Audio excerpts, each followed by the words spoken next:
एक बार की बात है, एक शिष्य अपने गुरु का बहुत आदर सम्मान किया करता था। गुरु भी अपने इस शिष्य से बहुत स्नेह करते थे, लेकिन वह शिष्य अपने अध्ययन के प्रति आलसी और स्वभाव से दीर्घसूत्री था।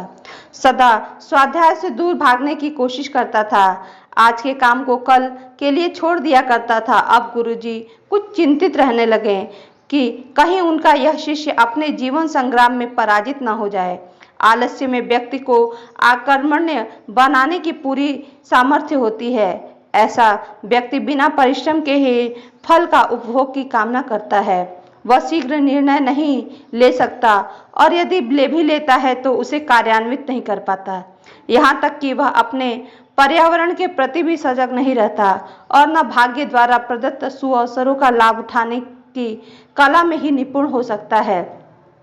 उन्होंने मन ही मन अपने शिष्य के कल्याण के लिए एक योजना बनाई। एक दिन एक काले पत्थर का एक टुकड़ा उसके हाथ में देते हुए गुरुजी ने कहा, मैं तुम्हें यह जादुई पत्थर का टुकड़ा 2 दिन के लिए देकर कहीं दूसरे गांव जा रहा हूँ। जिस भी लोहे की वस्तु को तुम इससे स्पर्श कराओगे वह स्वर्ण में परिवर्तित हो जाएगी। पर याद रहे, दूसरे दिन सूर्यास्त के पश्चात मैं इससे तुम्हें वापस ले लूँगा। शिष्य इस सुअवसर को पाकर बहुत प्रसन्न हुआ, लेकिन आलसी होने के कारण उसने अपना पहला दिन यह कल्पना करते करते बिता दिया कि जब उसके पास बहुत सारा स्वर्ण होगा तब वह कितना प्रसन्न होगा, सुखी, समृद्ध और संतुष्ट रहेगा। इतने नौकर चाकर होंगे कि उसे पानी पीने के लिए भी नहीं उठना पड़ेगा। फिर दूसरे दिन जब वह प्रातःकाल जागा, उसे अच्छी तरह से स्मरण था कि आज स्वर्ण पाने का दूसरा और अंतिम दिन है। उसने मन में पक्का विचार किया कि आज वह गुरुजी के द्वारा दिए गए काले पत्थर का लाभ जरूर उठाएगा। उसने निश्चित किया कि वो बाजार से लोहे के बड़े बड़े सामान खरीद कर लाएगा और उन्हें स्वर्ण में परिवर्तित कर देगा। दिन बीतता गया, पर वह इसी बीच सोच में बैठा था कि अभी तो बहुत समय है, कभी भी बाजार जाकर सामान लेता आऊँगा।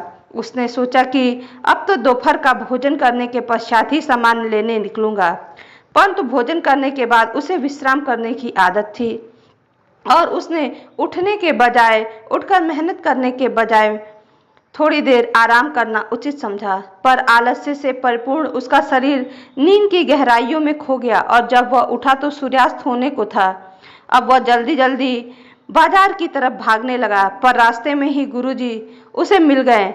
उनको देखते ही उनके चरणों पर गिर गया और उस जादुई पत्थर को एक और दिन पास रखने के लिए याचना करने लगा, लेकिन गुरुजी माने नहीं और उस शिष्य को का धनी होने का सपना चूर चूर हो गया।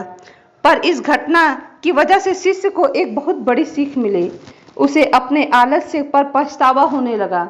वो समझ गया कि आलस्य उसके जीवन के लिए अभिशाप है और उसने प्रण किया कि अब वो कभी भी काम से जी नहीं चुराएगा और एक कर्मठ, सजग और सक्रिय व्यक्ति बनकर दिखाएगा।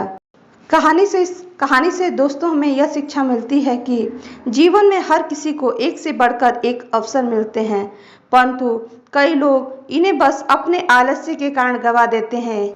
धन्यवाद दोस्तों। यदि आपको यह कहानी अच्छी लगी हो तो प्लीज़ इसे लाइक, शेयर, सब्सक्राइब करना ना भूलें।